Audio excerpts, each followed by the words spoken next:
Predicts Essential Podcast. Hate me or love me. There's no in between. I know I've been gone for a while, but check this out. SFPD is taking longer to respond to certain crimes that aren't a priority. If there's no victim, there's no injuries, they will not respond right away. The question is, do you know someone at SFPD that can help you out real quick? You might have to make that fucking phone call. But it's dangerous in the cities in the state of California. It's dangerous in New York. It's dangerous in Chicago. It's dangerous in Bmore. What can we do as people to get this shit together? I have no idea. It seems like the elites are doing their best to keep us imploding on ourselves and victimizing ourselves. This is 5 days ago in San Francisco. Fair use ABC7 News Bay Area. It is what it is, man. Hope I don't get demonetized too because I'm telling the truth. YouTube is on that funny crap. Might have to move over to Rumble so we can actually have our freedom of speech back. But check this video out. This is crazy. Of a crime that's no longer in progress in San Francisco and you're not injured, it could take days for SFPD to respond. That's according to the San Francisco Police Officers Association president. ABC 7 News I-Team reporter Melanie Woodrow joining us live now in the newsroom. And Melanie, you talked to a business owner who was victimized 2 weeks in a row about how long it took police to come to take a report. Exactly. The owner of Fillmore Bake Shop was not waiting days, but she worries she may have been had she not finally resorted to contacting someone she knew within SFPD personally. Injured and scared, she's This white girl has a nice head of hair. Look at her hair. Her turn It's to nice be hair. victimized. If that's all her hair, she's working. She's doing her There's thing. plenty of sweetness inside Fillmore Bake Shop, along with some bitterness as well. 2 times in 2 weeks, owner Elena Basajo had to call 911 for help. I just feel a lot more unsafe. On July 26th, Basajo arrived at work and discovered someone had broken in using a cinder block. There was glass outside and walked in, all the lights were on, and the tables were turned over, glass was everywhere, cash box was missing, huge mess. Basajo says she called 911 around 3:45 a.m., but no one from SFPD responded. I called 911 a second time, and the woman very kindly and sincerely told me, look, you're just not a priority. They're going to get there when they get there, but they have more important things to deal with. 3 hours after her initial call, she says SFPD showed up. And that was only after I was able to contact someone I knew in SFPD and ask them to please send someone by. 3 hours to me is unacceptable. I'm not allowed to delay paying my taxes. San Francisco Police Officers Association Now look at President this. Tracy McCray tells ABC. Tracy McCray, black woman of the lieutenant of the SFPD. Now, see, when these towns go to shits, there's always black people in charge. Same thing with Baltimore, Chicago, New York. Eric Adams is in play right now. The city is still going to shits. He can't control the crime. He can't control the shootings. Same thing in SFPD. There's a Lieutenant Tracy McCray. They can't control it, but they put black people in charge. See, people want to talk about systemic racism and all that stuff in the fall of implementation. Certain people have just pushed away from the desk, and white people pushed away from the desk because they're being ridiculed about being white, and their ancestors holding slaves. Slaves been around since the 5th century, bro. BC. You got to get over slavery. You can't say that people aren't doing this. Yes, this is systemic racism. We understood the red line situation, the red line with the banks. They kept certain blacks in certain neighborhoods and couldn't get certain loans. We understood that. It was another factor to it. But don't keep playing the victim, and you can work hard and be what Lieutenant McCray is and what Eric Adams is. But I think it's just affirmative action, if you ask me, because certain things are implemented and put in place so certain things could actually be persuaded to the person looking in it, not the person that's outside looking in. It's crazy, man. But check this clip out.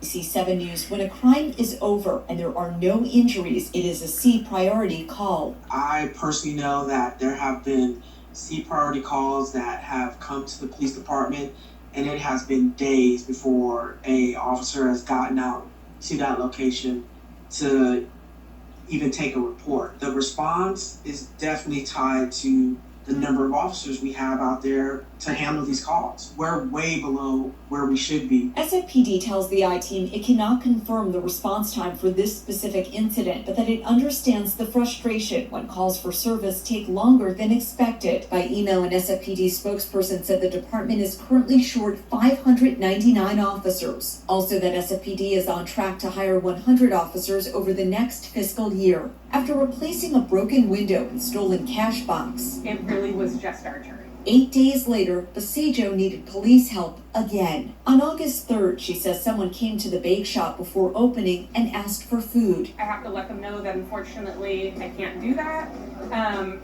They started to get more and more agitated, and before I know it, they kick our clapboard sign into me, go across the street, grab something, throw it our window, another window's broken. It was just at that point adrenaline of like just trying to lock the door so we're safe and being completely shocked that it even took that turn. She estimates the two incidents cost the bakery approximately $4,000. She also shared pictures of her bruises following the second incident. This time, she says police responded in about 20 to 25 minutes. McRae says if an incident is over, but medical attention may be needed, it is a B priority call. An A priority call would be an active crime happening in the moment. We're trying to get to that call in under 3 minutes. The following day, Basejo says the man from the second incident returned to the area. She called police again and says they responded within 30 minutes and had her identify the man they picked up. He's currently in custody for vandalism and battery charges, as well as charges he misrepresented who he was to police. He also has an outstanding warrant from Alameda County for failure to appear while on probation. The public defender's office tells ABC 7 News it's early in the case and that its office plans to vigorously defend him. The two incidents in a matter of days with varying response times have taken a toll. At this point, I just kind of feel like, you're on your own. And that sucks. As a taxpayer, that's scary. It's scary and it hurts, honestly.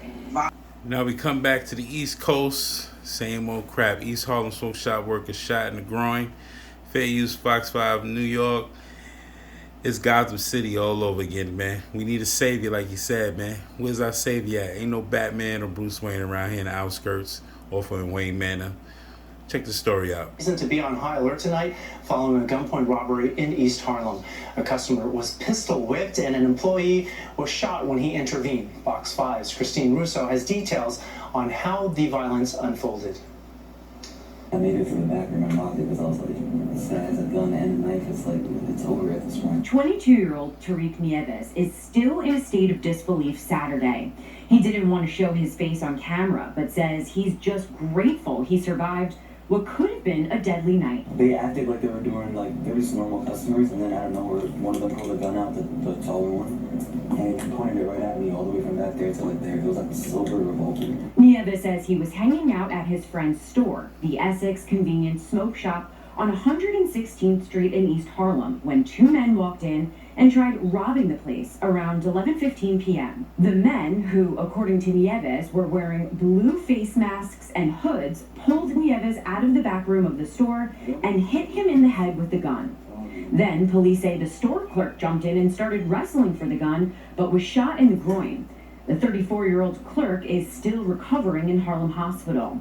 The two suspects quickly took off and dropped the cash they had managed to take, about $300, before the cops got to the scene. There's nothing in here that costs over $10, $20 and the store. The She store said manager, who also $400. didn't want to show his face, says there's a big misconception with convenience and smoke shops. He says they're often targets for quick cash grabs, but in reality, they don't hold on to that much money. And when night rolls around, that misconception can become dangerous. It's New York City. Seriously, it's Gotham City here without Batman. Like, It's Gotham without Batman, B. The whole No incident savior. lasted It's crazy. The city's crazy. The question is, do you feel safe in Gotham City? I try to feel safe every day. I tell people what to do. Keep your head on the swivel and do what you need to do. Don't be projecting yourself with these fucking savages all day outside in the streets and all that. Keep it moving. You know what I mean? Like you said, I'm the only city that gotta tell you if you see something, say something. I don't know what to tell you, man.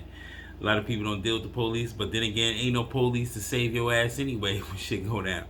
They come after the fact. So, you know what I mean? I don't know, man. Show me your comments. Let me know what's going on. Follow me on Prediction Ascension on Twitter. PredictionAscension@gmail.com.